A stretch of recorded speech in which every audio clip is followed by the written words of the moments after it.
Currently, meron tayong ginagawang PSEA training sa mga key officials, particularly the barangay officials.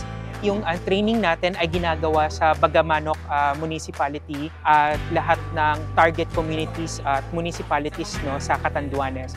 So ang objective ng training ay gusto nating ma-reinforce yung key messages ng PSEA at malaman ng mga affected communities ang kanilang karapatan during emergencies. At the same time, aware sila sa feedback mechanisms natin kung meron silang gustong ipaabot na informasyon or suggestion para mapaganda pa yung ating mga programa na ginagawa sa Catanduanes.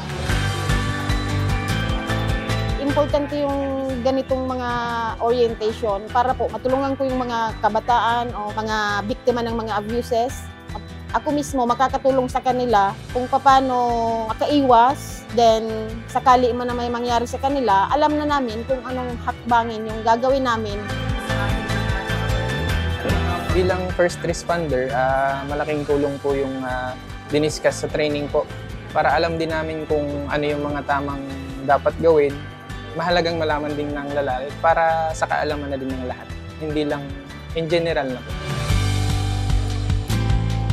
Tandaan na meron kayong karapatan na maging ligtas o safe during emergency. Meron tayong established na referral mechanism or feedback mechanism na gumagana na handang tumulong at pakinggan kung meron man kayong na-witness or nakitang sa tingin ninyo ay labag sa inyong karapatan.